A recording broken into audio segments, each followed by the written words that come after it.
கார்த்திக், இன்னைக்கு கெஸ்ட் யாருன்னு சொல்லிடலாமா? சொல்லிடலாம். ரத்த அழுத்தம் குறித்த நமது கேள்விகளுக்கும் சந்தேகங்களுக்கும் பதிலளிக்க வருகிறார் இத்துறையில் அனுபவம் வாய்ந்த பொதுநல மருத்துவர் டாக்டர் அரசு.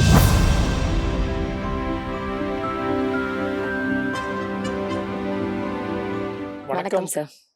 எப்படி இருக்கீங்க sir? Fine, very fine. Thank you very much.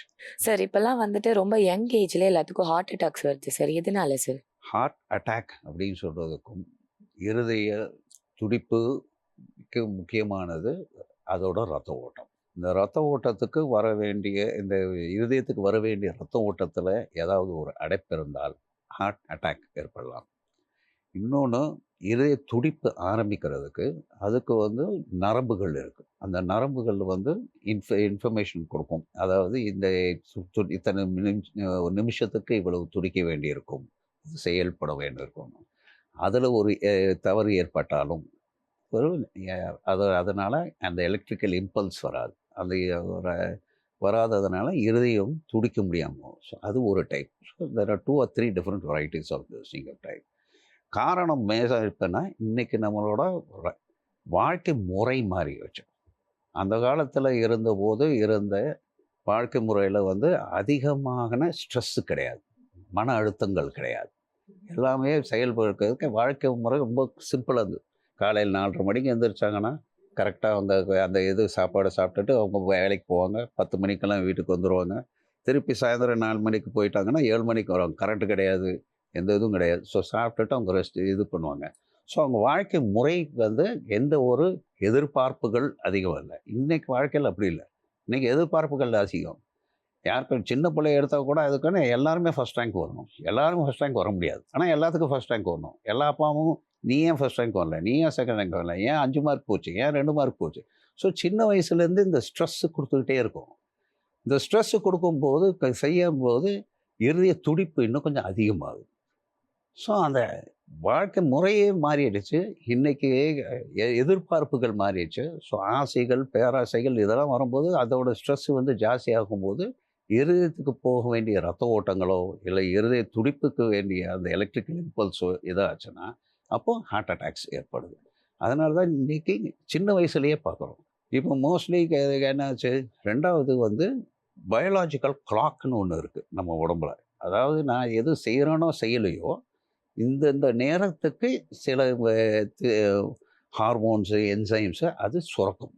அது தானாக அந்த டைமுக்கு செய்யும். இன்சுலின் சுரக்கிறதோ இல்லை இந்த ஸ்டீராய்ட்ஸ், கேட்டகோலமைன் சுரக்கிறதோ இதெல்லாம் ஆட்டோமேட்டிக்காக மூளையிலேருந்து அது செஞ்சுக்கிட்டு இருக்கும் அந்தந்த டைமுக்கு. It's not as the biological clock. அதுக்கு it's not our regular clock, it's a biological clock. இன்றைக்கி என்ன ஆச்சுன்னா, இந்த லைஃப் ஸ்டைல் மாறி இன்றைக்கி வெஸ்டர்ன் ஸ்டைலுக்கு வி ஆர் ஒர்க்கிங். ஏன்னா most of youngsters are working for the American டைம்லேயும் ஆஸ்திரேலியன் டைமு இங்கிலாந்து டைமில் ஒர்க் பண்ணுறாங்க.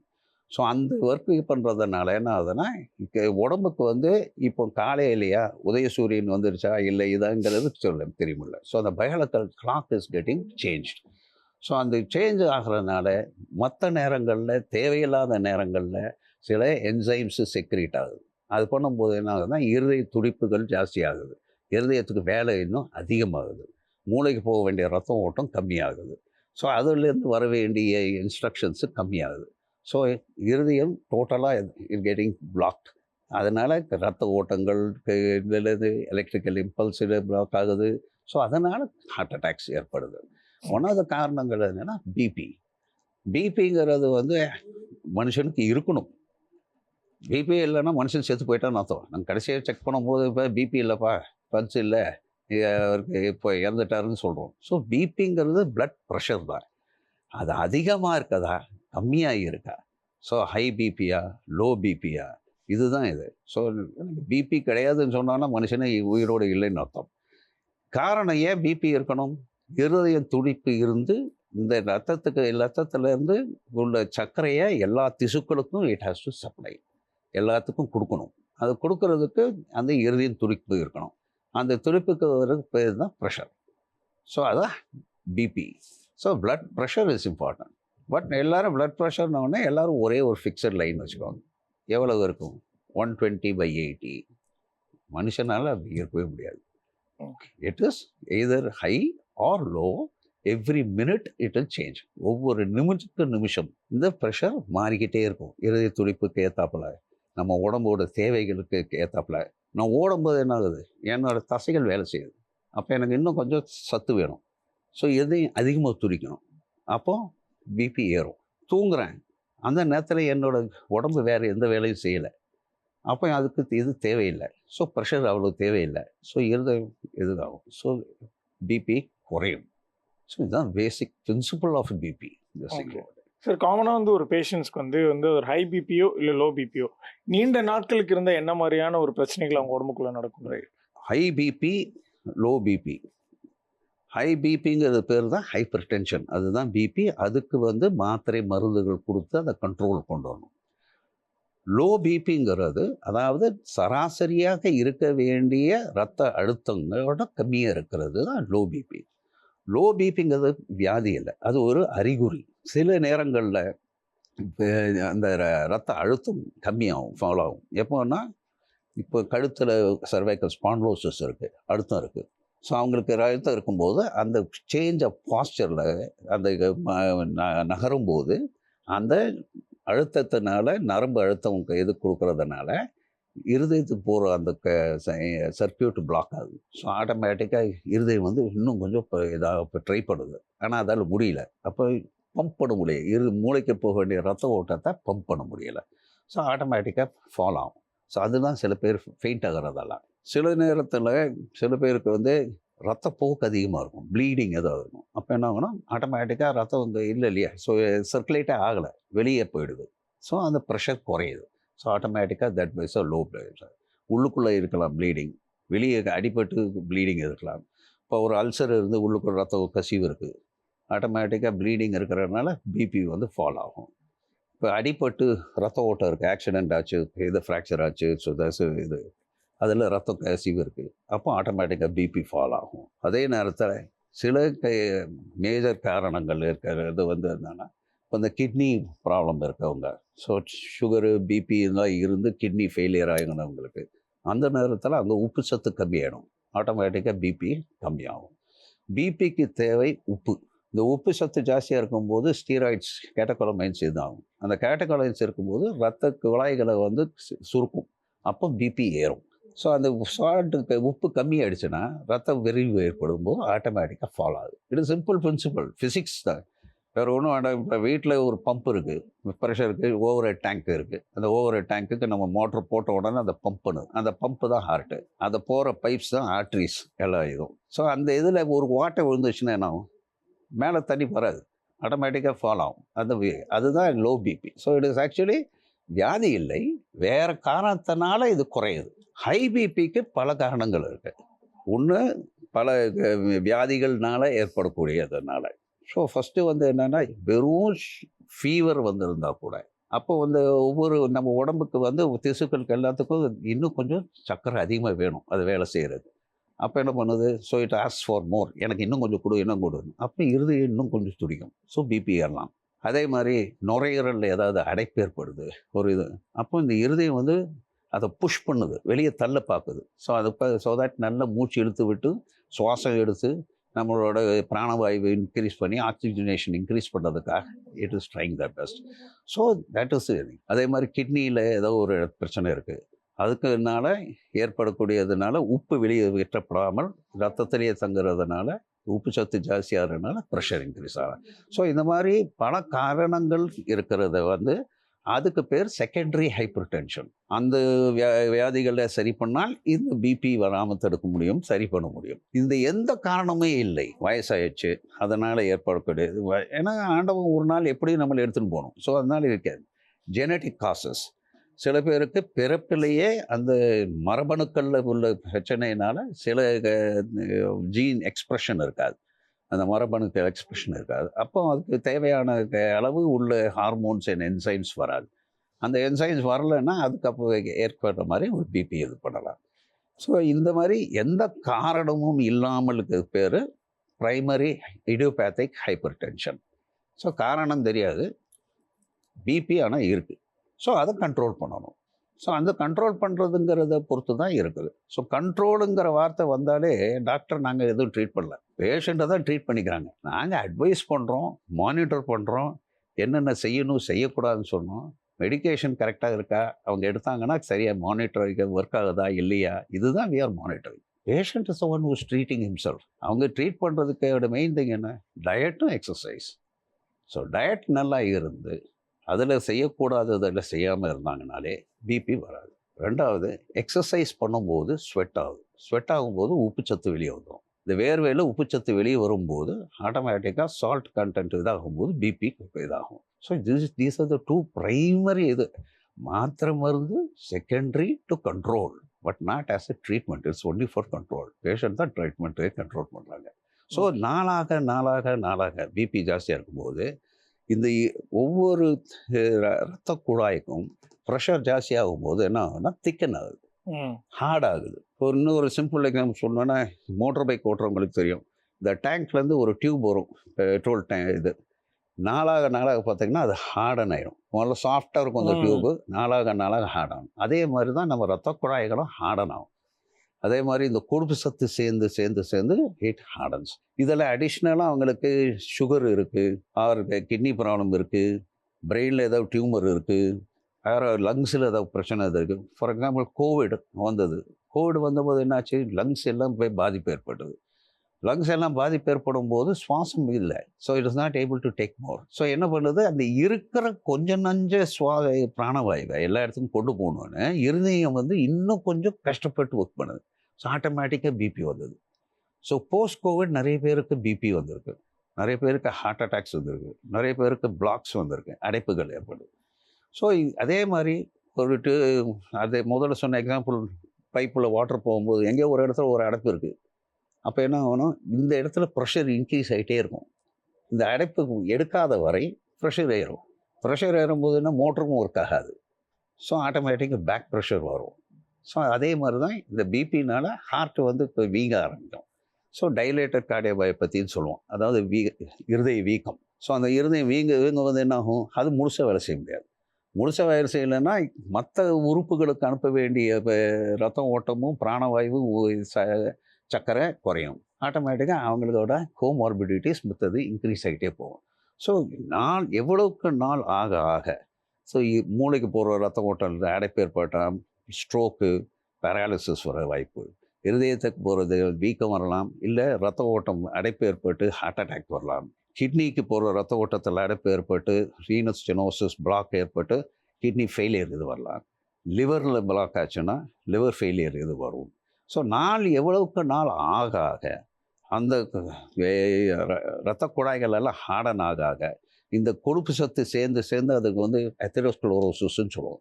நிறைய வேர்ட்ஸ் யூஸ் இல்லை, அது வேறு ஒன்றும் இல்லை. கொழுப்பு சேர்ந்து அது அந்த இரத்த குழாய்களில் அடைப்பு ஏற்படுறதுக்கு இது பேர் தான் எத்தெரோஸ்க்ளரோசிஸ். இட்ஸ் அன் இன்ஃப்ளமேட்டரி கண்டிஷன் ஆக்சுவலாக. ஸோ அந்த இரத்த குழாய்கள் அடைப்பு ஏற்படுறதுனால உங்களுக்கு சில பேருக்கு இந்த வயிறு புண்ணுகள் வருது இல்லையா, அல்சோஸு இதெல்லாம் இது அந்த மாதிரி இது கூட வரும். ஸோ பிபி இதாகும்போது ரொம்ப ஜாஸ்தி ஆகும்போது ப்ரெஷர் ஜாஸ்தி ஆகிறதுனால அந்த இடத்துல வெடிப்பு ஏற்படலாம். மூளையில் வெடிப்பு ஏற்பனா ஒரு ஸ்ட்ரோக் வரும், ஹெமராஜிக் ஸ்ட்ரோக். பிளாக் ஏற்பட்டு அது ஒரு டைப் ஆஃப் ஸ்ட்ரோக். இருதயம் போகிற ரத்த ஓட்டம் பிளாக் ஆகி ஹார்ட் அட்டாக்கு, ஆர் இருதயம் வீங்கி இது இருக்கலாம், கிட்னியில் பிளாக் இருக்கலாம். ஸோ எல்லா உறுப்புகளும் பிபினால் வாய்ப்பு இருக்குது. ஸோ பிபியை எப்படி கண்ட்ரோல் பண்ணணும், எப்படி வச்சுருக்கணும் அப்படிங்கிறது தான் மோஸ்ட் இம்பார்ட்டண்ட் இது. ஆனால் எல்லோரும் என்ன நினைக்கிறாங்கன்னா, 4 நாள் பார்த்தேன், நான் சாப்பிட்டேன், பிபி சரியாக போச்சு, இனிமேல் நான் ஏன் மாத்திரை போடணும், பிபி தான் சரியாக போச்சு, குறைஞ்சிடுச்சு அப்படிங்கிறது தான் இது. அதுதான் இல்லை, அந்த மாத்திரையோடு தான் அவங்களுக்கு பிபி கண்ட்ரோல் இருக்கும் ஒழிய, மாத்திரை இல்லை என்றால் இந்த பிபி அதிகமாகும். அந்த பிபி அதிகமாக மற்ற குறைபாடுகள் அதிகமாகும். குறைபாடுகள் அதிகமாகச்சுன்னா வாழ்க்கையில் எதுவுமே இருக்க முடியாது. அது மட்டும் இல்லை, ரொம்ப சிம்பிள், இந்த இவ்வளவுக்கு பிபி இவ்வளோ ப்ரெஷர் ஜாஸ்தியாக இருந்தால் ரொம்ப நேரம் நின்னா தலை சுற்றும், ஃபெயிண்டாக வாய்ப்பு இருக்குது. இது இப்போ இந்த வலிப்பு வர எபிலெப்சி மாதிரி வர வாய்ப்பு இருக்குது. இந்த தசைகளுக்கெல்லாம் போகிற ரத்த ஓட்டம் கம்மியாகும்போது கால் கை வேலை தசைகள் வீக்னஸ், டயர்ட்னஸ் எல்லாமே வரும். நடுக்கம் ஏற்படும், நின்னா நடுங்குது கால். ஒவ்வொருத்தரும் ஒவ்வொரு மாதிரி வருவாங்க. Presentation will different. ஆனால் பிபி இருக்கும், அது அவங்களுக்கே தெரியாது. ஏன்னா sugar and BP are known as silent killers. அதாவது எந்த ஒரு சிம்டமே இல்லாமல் வரக்கூடிய வியாதிகள் இது. Because they're all genetic medical problems, they are endocrine disorders, metabolic டிசார்டர்ஸ்ன்னு சொல்லுவோம். இதில் அதாவது குறைபாடுகள். வியாதியை குணப்படுத்தலாம், குறைபாடை குணப்படுத்த முடியாது, கட்டுப்படுத்தலாம். ஸோ கட்டுப்பாடுங்கிற போது பேஷண்ட் கையில் தான் இருக்குது. நம்ம தான் ஒவ்வொருத்தரும் உணர்ந்து நமக்கு வந்து பிபி இருக்குது, சுகர் இருக்குது, இதெல்லாம் குறைபாடுகள், இந்த குறைபாடுகளை கட்டுப்படுத்தணும். கட்டணும்னா நான் தான் பண்ணணுங்கிறத உணர்ந்தாங்க தான் இது. Without the realisation by the people, BP கண்ட்ரோலுங்கிறது பேசவே முடியாது. So that's most important. So longer எவ்வளோக்கு எவ்வளவு நாள் ஆக ஆக காம்ப்ளிகேஷன் ஜாஸ்தியாகும். ஸோ கண்ட்ரோலில் இருந்தாங்கள் என்றால் இந்த காம்ப்ளிகேஷன் எதுவும் வராது. கண்ட்ரோல் இல்லை என்றால் காம்ப்ளிகேஷன் வரும். So control is only first is diet. முதல்ல உணவு கட்டுப்பாடு, அடுத்தது உடற்பயிற்சி, மூணாவது மாத்திரை மருந்து ரெகுலராக போடுறது, நாலாவது மாத்திரை மருந்தோடு தான் போய் செக் பண்ணணும். நிறைய பேர் மிஸ்டேக் என்னென்னா சுகரை செக் பண்ணாங்கனாலும் பிபியை செக் பண்ணாலும் அது எப்படி இருக்குன்னு பார்த்துக்கணும்னு மாத்திரை நிப்பாட்டிட்டு செக் பண்ணுவாங்க. அப்போ என்ன ஆகுதுன்னா நாங்கள் டாக்டர் பார்ப்போம், என்ன இது போன வாட்டி நல்லா இருந்தது, இன்றைக்கி இவ்வளோ ஜாஸ்தியாக இருக்குன்னு சொல்லி நாங்கள் கொடுத்த இப்போ 10 மில்லிகிராம் கொடுத்துருந்தோன்னா நான் 20 மில்லிகிராம் போடுவேன். அப்போ அது இன்னும் டேஞ்சர், அது நல்லது கிடையாது. ஸோ அதனால் என்றைக்குமே மாத்திரை மருந்துகளை தவறாமல் அது எடுத்துக்கிட்டு இருக்கும்போதே தான் டெஸ்ட் பண்ணணும். அது மாதிரி பண்ணும்போது டயட்டை எக்ஸசைஸு. ஸோ பிபிக்கு வந்து எதிரி வந்து உப்பு எண்ணெயும், ஆயிலி ஃபுட், சால்ட்டி ஃபுட் கூடாது. This is the best. But இன்றைக்கி என்ன பண்ணுறது, எல்லாமே fried items, nobody eats without fried. எல்லாமே வறுத்தது பொரிச்சது இதுதான் சாப்பிட்றோம். இந்த சிப்ஸு மாதிரி இருக்கும்போது ஒரு சிக் பேக்கெட்டில் 3 கிராம் 3 கிராம் உப்பு எனக்கு ஒரு மனுஷனுக்கு ஒரு நாள் முழுவதும் தேவை, அவ்வளோதான். ஓகே. ஸோ அந்த ஒரே ஒரு பேக்கெட் சிப்ஸு நான் சாப்பிட்டேன்னா எனக்கு ஒரு நாள் முழுசும் சாப்பிட்டேன். அப்புறம் மித்தபடி என் சாப்பாடுகள் மித்தது எல்லாத்துலேருந்து வர இது வரும்போது என்ன ஆகுது, என்னோட உப்பு சத்து ஜாஸ்தி ஆகுது. ஓகே. உப்பு சத்து ஜாஸ்தி ஆகும்போது ஆட்டோமேட்டிக்காக என்னோட இருதயம் வந்து என்ன பண்ணுது, அந்த உப்பை தள்ளுறதுக்காக வெளியே இது ஒர்க் பண்ணுது, அதிகமாக வேலை செய்ய பார்க்குது. ஸோ ப்ரெஷர் இன்க்ரீஸ் ஆக ஆரம்பிச்சது. ஓகே. ஸோ இதுதான் பேஸு, இதுதான் காரணம். இன்றைக்கி வந்து நம்ம அதை வந்து உணராமல் நமக்கு அது இது எல்லாத்தையும் சாப்பிட்டுக்கிட்டே எனக்கு இது சரியாக மாட்டேங்கன்னா ஆகாது தான். ஒரு 10 நிமிஷம் முன்னாடி இப்போ தான் சார் சாப்பிட்டு வந்தேன். சொல்ல ஆட்டோமேட்டிக்காக எனக்கு லைட்டாக பெயின் வருது. இதுக்காக தான் சொல்கிறோம். ஆமாம் சார். ஏன்னா நீங்கள் எல்லாம் உணரணுங்கிறதுக்காக தான், மக்கள் உணரணும். அதாவது வீட்டில் இதுவரைக்கும் நம்ம செஞ்சதில், நம்ம அம்மாவுக்கு செஞ்சதெல்லாம் பார்த்தீங்கன்னா அது உப்பெல்லாம் அவ்வளவா இருக்காது. அதனால தான் நம்மளுக்கு அது பிடிக்கல, நம்ம போய் வெளியே போய் வாங்கிட்டு வரோம். வீட்டில் உள்ள உணவை நம்ம அந்த காலத்து உணவுகளை நம்ம ஒழுங்காக பாரம்பரியமாக உள்ள உணவுகளை சாப்பிட்டோம்னாலே குறைபாடுகள் எல்லாம் வராமல், காம்ப்ளிகேஷன்ஸ் எதுவும் இல்லாமல் நிம்மதியாக இருக்க முடியும். இது பிபி இருக்கணும், அதாவது நார்மலாக 2 காம்போனன்ட் இருக்குது. மேலே இருக்க வேண்டியது, கீழே இருக்க வேண்டியது. சிஸ்டாலிக் மேலே இருக்குது, சிஸ்டாலிக். அந்த நேரத்தில் இருக்கிற ப்ரெஷரில் தான் இருதயம் வந்து இந்த பெரிய தமனி அயோட்டான்னு சொல்கிறாங்க, அது வழியாக போய் எல்லா உறுப்புகளுக்கும் ரத்த ஓட்டம் கொடுக்கறது. இந்த கீழே 2வது டயஸ்டாலிக்னு சொல்கிறது, கீழே பார்க்கறது தான். கீழே இருந்து இந்த யூஸ் பண்ண ரத்தம் எல்லாம் இருதயத்துக்கு வந்து நுரையீரலுக்கு போய் க்ளீன் ஆகி திருப்பி பிராணவாயு இது பண்ணி இருதயத்துக்கு வந்து மற்ற இடத்துக்கு திருப்பி போகிறது. So that is diastolic. இந்த 2மே கரெக்டாக இருக்கணும். இது எந்த ரேஞ்சுக்குள்ளே இருக்குது, 90லேருந்து 160க்குள்ளே இருக்கிறது மேலே இருக்க வேண்டியது சிஸ்டாலிக். கீழே இருக்க டயஸ்டாலிக் வந்து யாராக இருந்தாலும் 60லேருந்து 90க்குள்ளே இருக்கணும். 60 கீழேயும் போச்சுன்னா ரொம்ப பிபி டோ ஆகிடும்.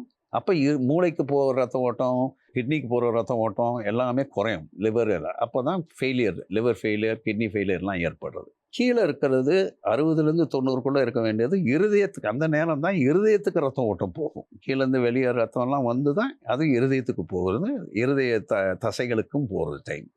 ஸோ அந்த இது வந்து 60லேருந்து 90க்குள்ளே இருக்கணும். அதுக்கும் ஜாஸ்தியாக இருந்ததுன்னா அப்போ இருதயத்துக்கு போகிற ரத்தம் ஓட்டம் என்ன ஆகுது, கம்மியாகிடுது. அப்போ இருதயம் முழுச அதுக்கு தேவையான பிராணவாயுவும் சர்க்கரையும் கிடைக்கல. அப்போ அது முழுசாக வேலை செய்ய முடியாது. அப்போ முழுசாக வேலை செய்யாத போது ஸ்டார்ட் ஃபெயிலிங். அப்போ தான் ஹார்ட் ஃபெயிலியர். அந்த டைப் ஆஃப் பேஷண்ட்ஸ் தான் நீங்கள் பார்த்தீங்கன்னா அவங்களுக்கு எல்லாம் கால் வீங்கியிருக்கும், வயிறு உப்பிசும், அதுவும் மூஞ்சியெல்லாம் உப்பிக்கும், எல்லா இடத்துலையும். பிகாஸ் நீர் வந்து சேர்ந்துக்கிறது. It is total heart failure. That is the main thing. So 2 component இருக்கும். இந்த ரேஞ்சுக்குள்ளே தான் இருக்கும். எதுவுமே ஒரே டைம் இருக்காது. இப்போ நான் பார்த்தேனே எனக்கு 100க்கு 60 இருந்தது, இப்போ என்னது நீங்கள் 110 70ங்கிறீங்களே, 10 நிமிஷத்துக்குள்ளே எவ்வளோ மாறும். ஒவ்வொரு நிமிஷமும் நம்மளோட உடம்புக்கு தேவைக்கு ஏத்தாப்புல இருதயம் வந்து அதுக்கேற்றாப்புல அந்த ப்ரெஷர் இன்க்ரீஸ் பண்ணுறது டிக்ரீஸ் பண்ணுறது பண்ணிக்கிட்டே இருக்கும் ஒவ்வொரு நிமிஷத்துக்கும். ஸோ அதனால தான் இட்ஸ் த ரேஞ்ச். அந்த 120/80ன்னு எல்லாரும் சொல்கிறது வந்து டெக்ஸ்ட் புக் ஐடியல் இதுன்னு பேர். அது ஏன் அது கொடுத்துருக்காங்கன்னா தட் இஸ் த ஆவரேஜ். ஆவரேஜாக ஒரு மனுஷனுக்கு இருக்கக்கூடிய இந்த பிபியோட இதோட இது ரத்த அழுத்தத்தோட இது பார்த்தீங்கன்னா 120/80. அது ரெண்டுக்கும் நடுவில் இருக்க வித்தியாசம் மீன் ப்ரெஷருன்னு பேர். அது 40. அது 40லேருந்து 60க்குள்ளே இருக்கணும். ரொம்ப ஜாஸ்தி இருந்தாலும் ஏன் பெரிய தமனியில் ஏதோ பிரச்சனை இருக்குது, அப்போ அயோட்டா டிசெக்ஷன் இருக்குது, அன்யூரிசம் ஏதோ ஏற்படுது, அதனால் ஃபால் ஆகுது, ப்ரெஷர் ஃபால் ஆகுது. அப்போது அந்த கார்டியாலஜிஸ்ட் அதுக்கு ஏற்றாப்புல ஒரு ஆஞ்சியோகிராம் பண்ணி எங்கே ஏற்பட்டிருக்கு, ஏதாவது அன்யூரிசம் மாதிரி பலூன் மாதிரி உப்பி இருக்கா, இல்லை அந்த ரத்த குழாயில் எங்கேயாவது ஓட்டை ஏற்பட்டிருக்கா என்னங்கிறத அவர் செக் பண்ணி பார்ப்பார். ஸோ அந்த டிஃப்ரென்ஸும் முக்கியம், அந்த ரேஞ்சுக்குள்ளே இருக்க வேண்டி இருக்கும். இது இருக்கணும்னு சொன்னால் அது கரெக்டான உணவு கரெக்டாக இருக்கணும். அந்த உணவு கரெக்டாக இருக்கிறது மட்டும் இல்லாமல் நம்ம உடற்பயிற்சியும் கரெக்டாக இருந்து தேவையில்லாத இந்த உப்புச்சத்து எல்லாத்தையும் வெளியேற்றப்படணும். இது எப்படி ஸ்வெட்டு ஒன்று, ரெண்டாவது யூரின் ஃபார்மேஷன் நல்லா வரும். ஸோ தண்ணியும் நிறைய குடித்து இதெல்லாம் வெளியேற்றப்பட வேண்டும். இந்த இதை மெயின்டைன் பண்ணால் அப்போ பிபி வந்து அதிக ரத்த அழுத்தம்ங்கிறது வராது. உயர் ரத்த அழுத்தம்னா தான் பயம். லோ பிபி கண்டிப்பாக பயம் இது. ஏன்னா லோ பிபி ஆகுதுன்னா மூளைக்கு போகிற ரத்த ஓட்டம் கம்மியாயிடுச்சு, கிட்னிக்கு போகிற ரத்த ஓட்டம் கம்மியாயிடுச்சு, லிவருக்கு போகிற ரத்த ஓட்டம் கம்மியாகுது. அதே நேரத்தில் சிறுகுடல் பெருகுடலுக்கெல்லாம் போகிற ரத்த ஓட்டம் போகும்போது சத்து எடுத்து நம்மளுக்கு கொடுக்குறதும் கம்மியாகுது. ஸோ அந்த இது கம்மியாக இது போகலாம் பார்த்துக்கணுன்னா கரெக்டாக மெயின்டைன் பண்ணணும் என் உணவு. இந்த habits, food habits first, exercise, regular medication. Sir அதே மாதிரி வந்து பிபி இருக்கிற பேஷண்ட்ஸ் வந்து ரொம்ப நாள் டேப்லெட்ஸ் எடுத்துக்கிட்டே இருக்காங்கன்னா அந்த டேப்லெட்ஸ் எடுக்கிறதுனால அவங்களுக்கான சைடு எஃபெக்ட்ஸ் ஏதாவது வரும்? உண்டு, இது கண்டிப்பாக உண்டு. ஏன்னா பிபிக்கு வந்து அதுக்காக தான் சொல்ல வருது. எந்த அளவுக்கு நம்ம வந்து உணவு முறையிலையும் உடற்பயிற்சியும் கொண்டு வந்தால் இந்த மாத்திரை மருந்தோட அளவுகளை கம்மி பண்ணி குறைஞ்சபட்சத்தில் மெயின்டைன் பண்ணும். ரொம்ப நாள் எடுக்க எடுக்க எடுக்க உங்களுக்கு சில இது மாத்திரைகள்னாலேயே சில நேரத்தில் கிட்னி பிரச்சனைகள் வரும் சில இது. அதே மாதிரி சில பேருக்கு வந்து எரெக்டைல் டிஸ்ஃபங்க்ஷன் சொல்லுவோம். அதாவது உடக்கூறு சேர்ற போது அவங்களால பர்ஃபார்ம் பண்ண முடியாமல் போகும். அது ஒரு one of the complications because of medical ட்ரக்ஸ்னால. தேர்ட் ஒன் என்னன்னா டூ மச் ஆஃப் சால்ட் ரொம்ப ரெடியூஸ் ஆகிறதுனால நீர் நிறைய கோத்துக்கிறதுக்கு வாய்ப்புகள் ஜாஸ்தி இருக்குது. ஸோ கிட்னி வந்து will not be able to push out, அந்த தண்ணியை எல்லாத்தையும் எக்ஸஸ் தண்ணியை வெளியே தள்ள முடியாமல் இருக்கும். இதுவும் ஒரு காம்ப்ளிகேஷன் பிகாஸ் இதனால் மாத்திரை இதனால் ஏற்படும். ஸோ அந்த மாத்திரையோட அளவு டாக்டர் நாங்கள் வந்து எவ்வளோக்கு எவ்வளோ கம்மி பண்ண முடியும் சேஞ்ச் பண்ணிக்கிட்டே இருப்போம், மாற்றிக்கிட்டே இருப்போம். ஸோ தட் ஒரே அளவு ஒரே மாத்திரை ஒரே டைப்பில் இது பண்ணால் தான் உங்களுக்கு இந்த சைடு எஃபெக்ட்ஸ் வரும். ஃபார் எக்ஸாம்பிள் ஒரு பர்டிகுலர் கால்சியம் சேனல் பிளாக்கர்னு சொல்லி ஒரு மருந்து குரூப் இருக்குது. அதை கொடுக்கறதுனால சில பேருக்கு வந்து அது கணுக்கால் வீக்கம் வரும் அந்த மாத்திரை. அப்போ நாங்கள் என்ன பண்ணுவோம், அந்த இது பண்ணி வேறு இதுக்கு மாற்றுவோம். அதே மாதிரி 1 வருஷம் 2 வருஷம் ஒரு மருந்து கொடுத்துட்டு வந்தால் அந்த மாத்திரையை நிப்பாட்டி வேற ஒரு குரூப்பு மாற்றுவோம். ஸோ இந்த அளவு ஜாஸ்தி ஆகாமல் பார்த்துக்கிறதுக்கு. ஸோ அந்த அளவுக்கு வந்து கம்மி பண்ணி எவ்வளோக்கு எவ்வளோ குறைஞ்சபட்சம் உள்ள அளவில் வைக்க வேண்டியது. ஸோ அதிகமாக சாப்பிட சாப்பிட காம்ப்ளிகேஷன்ஸ் சைடு எஃபெக்ட்ஸ் வரும். ஆனால் எதனால வருது அப்படிங்கிறது எங்களுக்கு தெரியும். அதனால் அதுக்கேற்றாப்பட மாற்றி இது பண்ணும். அதுக்காக தான் நீங்களே ஜாஸ்தி ஏற்றிக்கக்கூடாது, கம்மி பண்ணிக்கூடாது. இன்றைக்கி நிறைய சாப்பிட்டேன் அதனால் நான் ஒரு மாத்திரையை எக்ஸ்ட்ராவாக போட்டுக்கிறேன், அந்த மாதிரி இது பண்ணவே கூடாது. எந்த ஒரு இதுவே டாக்டரோட இது இல்லாமல் மாத்திரையை கூட்டவோ குறைக்கவோ கூடாது. அது ரெகுலராக கரெக்டாக செக் பண்ணிக்கணும். 3 மாதத்துக்கு ஒரு வாட்டி மாத்திரையோட டாக்டர் பார்த்து இது பண்ணணும். 1 வருஷத்துக்கு ஒரு வாட்டி அந்த மாத்திரைகளோட இதை நாங்கள் கொஞ்சம் மாற்றுவோம். ஸோ இந்த காம்ப்ளிகேஷன்ஸ் எதுவும் வராமல் சைடு எஃபெக்ட்ஸ் எதுவும் இல்லாமல் இருக்கிறதுக்கு அதை மாற்றங்கள் ஏற்படும். ஓகே. ஸோ அதே மாதிரி நம்மளுடைய டே டு டே லைஃப் ஒர்க்கில் நிறைய ப்ரெஷர்ஸ் இருக்கும், நம்ம அங்கே போவோம், நிறைய ஸ்ட்ரெஸ் இருக்கும். அப்படி இருக்கும்போது நம்மளுக்கு டே டு டே பிபி எப்படி இருக்குன்றதை எப்படி டாக்டர் செக் பண்ணிக்க முடியும்? அட் த சேம் டைம் இப்போ நிறைய ஸ்மார்ட் வாட்சஸ் டிஜிட்டலாக நிறைய செக் பண்ணுற மாதிரியான ஆப்ஷன்ஸ் வந்துருக்கு. அது எந்த அளவுக்கு ஈஸி ஆக்சசபிளாக ட்ரூவாக இருக்குது? எஸ். முன்னால் வந்து பார்த்தீங்கன்னா நாங்கள் மேனோமீட்டர்னு சொல்லி டாக்டர் இதுக்கு வந்தீங்கன்னா தான் இது பண்ணுவோம். அது அந்த மெர்க்குரி மேனோமீட்டர்னு ஆமா. சொல்லுவோம். அந்த இதில் தான் ப்ரெஷர் வச்சு அந்த ஸ்டெத்தை வச்சு நாங்கள் இது பண்ணுறோம். இப்போ அட்வான்ஸு எல்லாமே எலக்ட்ரானிக் எல்லாம் இது வந்துருச்சு. So sensor based this thing இதில் இருக்கு. முதல்ல வந்தது வந்து இந்த ஹேண்டில் இது டிஜிட்டல் பிபி அப்பேரட்டஸ். அது மேலே சிஸ்டாலிக்கு டயஸ்டாலிக்கு பல்ஸு எல்லாமே காட்டும். அது இருதய துடிப்போட இது வந்து இன்னைக்கு நல்ல அட்வான்ஸ், இன்னும் ஃபர்தர் அட்வான்ஸ்மெண்ட் இது ஆகினது. இன்னும் ஃபர்தராக சின்னதாக வந்துடுச்சு. அது கையில் அப்படியே ஒரு வாட்ச் போட்டுக்கிற மாதிரி இது பண்ணி அதையும் பிபி செக் பண்ணலாம். ஸோ இங்கே போடும்போது நாங்கள் பார்க்குறது பார்த்தீங்கன்னா இங்கே ரேடியல் ஆர்ட்ரின்னு இதுக்கு பேர். இது நம்ம இந்த கைகளுக்கு இதுக்கெல்லாம் ரத்தம் கொடுக்கறது. ஸோ இந்த ப்ரெஷர் இதை வேரியேஷனை செக் பண்ணி பார்க்குறோம். இந்த பெரிய இது டிஜிட்டல் இது வச்சு நாங்கள் பார்க்குறது இந்த பிரேக்கியல் ஆர்ட்ரின்னு. இந்த பிரேக்கியல் ஆர்ட்ரி தான் ரெண்டாக பிரிஞ்சு ரேடியல் அண்ட் மீடியன் ஆர்ட்ரின்னு பிரியுது. ஸோ இந்த இதில் இருக்குது. இதோட இது வந்து பார்த்திங்கன்னா இந்த இருதயத்துக்கு ஸோ வச்சு எப்படி வச்சு பார்க்குறோம், என்ன ஹைட்டில் வச்சு எடுக்கணும், எப்படி வந்த உடனே ஒரு பேஷண்ட் வந்த உடனே பிபி பார்த்தா ஜாஸ்தியாக தான் தெரியும். ஏன்னா அவர் நடந்து வந்திருக்காரு, எக்ஸர்ட் பண்ணியிருக்காரு, ப்ரெஷர் இதாக இருக்கும்போது கொஞ்சம் ப்ரெஷர் இன்க்ரீஸ் ஆகும். ஸோ இதை மஸ்ட் டேக் ரெஸ்ட். அதே மாதிரி ஸ்மோக் பண்ணிட்டு வந்து பார்க்குறதுக்கு பார்த்தா ஜாஸ்தியாக காட்டும்.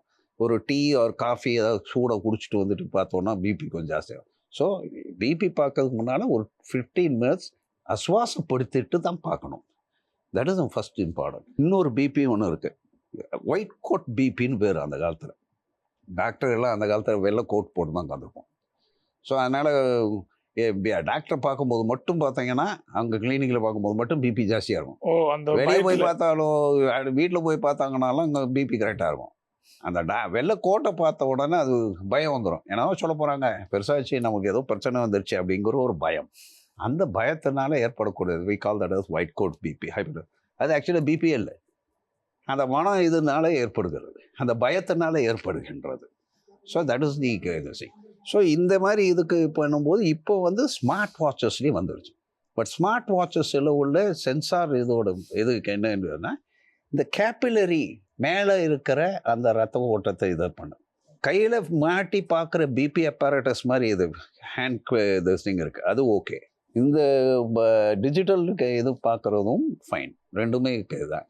பட் இந்த smart watches is just pure sensoring of the capillary pressure. So இந்த கேப்பிலரி ப்ரெஷருக்கும் ரியல் ஆர்ட்ரி ப்ரெஷருக்கும் உங்களுக்கு கொஞ்சம் வித்தியாசங்கள் இருக்குது. ஸோ இது எக்ஸாக்ட் இது கொடுக்காது.